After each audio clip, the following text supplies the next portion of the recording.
They're great on a reach, but upwind, cruising cats are less well known for their good performance. So how do you get the best out of a cat upwind?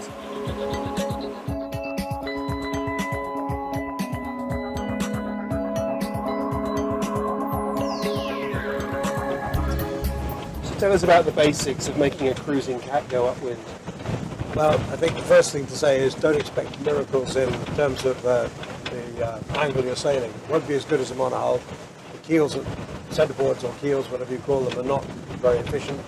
There's a lot of windage, and you've got to keep the boat moving fast as you reasonably can, so don't pinch is the first thing. Probably 5 or 10 degrees less than the equivalent monohull in terms of angle. So if we're sailing at, say, 45 degrees true wind angle on a monohull, you're talking 5 to 10 degrees more on a monohull. So. Yeah. That's the way it is. Right.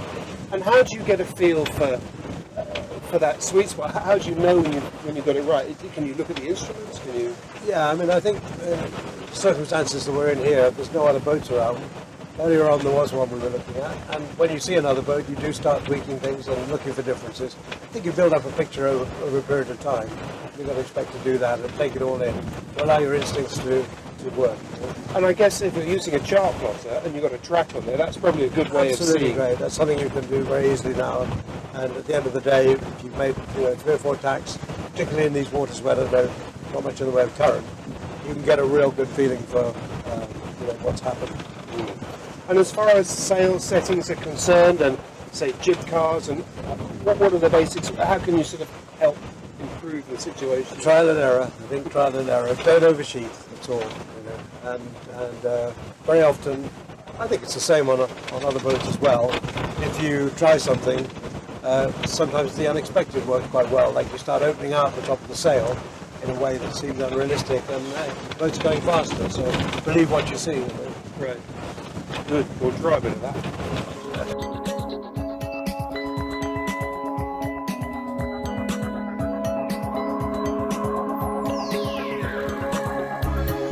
Just like any other boat, it's important to set the blocks of the headsail sheet in the right position.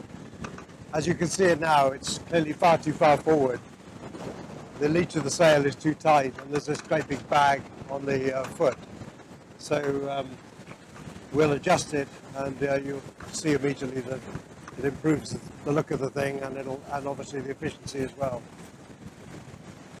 So you can see now we've moved the car quite a long way aft, and the jib looks a lot happier, a bit more closed on the foot and more open on the leech. Generally looks better. We'll see if it results in an improved performance. It's the kind of thing you can never take for granted. You've got to tweak it and see how it works. Balance, Nigel, fore and aft, going upwind. I mean, we've got 21, 22 knots of breeze, apparent wind here, and I've got quite a lot of weather helm on. Yeah. And more than I'd expect, to be honest, going upwind. Yeah.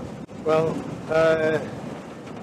I guess it's all in the main sheet, and it's the last little bit that really counts. If I give you a bit here now, you'll see it lighten up a lot. Okay, so you're going to ease off a little bit. Just yeah.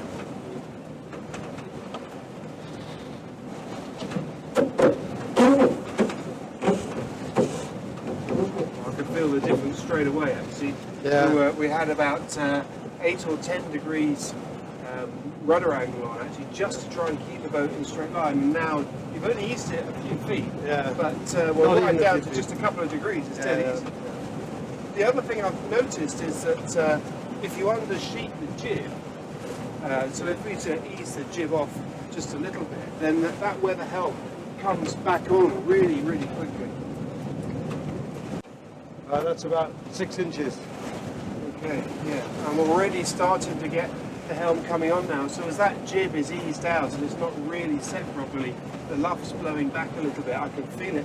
If you could just ease a little bit more, Nigel, let's see what happens on the helm there. Okay, so the boat's slowing down and I'm having to put in more helm. The steering to leeward, try and keep the boat. Yeah. And I guess the danger is if we were to allow the speed to bleed right off, we'd end up stalling out again. Yes. The trouble is as well, it's a huge amount of drag. The rudders are not very efficient. So to get for a certain amount of lift, you either have a long, high aspect rudder at a very small angle, which is efficient, or a rather short, clubby one, which is rather undersized, and then to get the same amount of power in to correct the helm, you've got big rudder angle on, and obviously it's like flaps down, loads of power, And I guess that's loads of drag. And that is the problem we've got, isn't it? Because Yeah. it's a shallow draft boat, so it's Indeed. shallow rudder. That's right, yeah.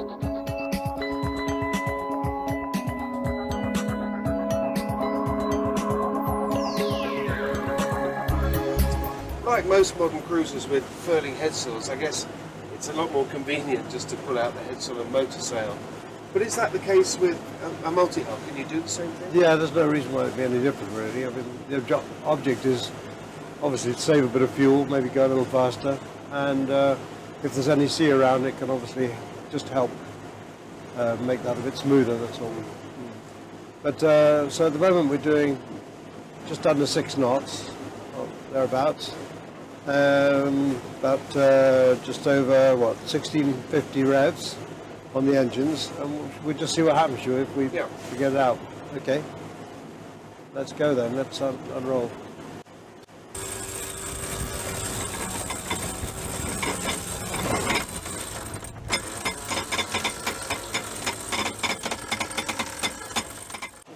Well, we've pulled the headsail out now, Nigel, and I mean, that's quite a difference, isn't it? Yeah, What we're doing now? it's sort of settling down to, gosh, oh wow, up to 8 knots. There is a little more wind now, but the apparent's built a little bit, but I think as it happened, I think there's a bit more wind as well. But still, 8 knots compared to 6.5, that's worth having, isn't it? Yeah. And the motion feels a lot better. as Feels well, doesn't fine, yeah, it feels really good. it? So motor sailing, thumbs up. I think so, yeah.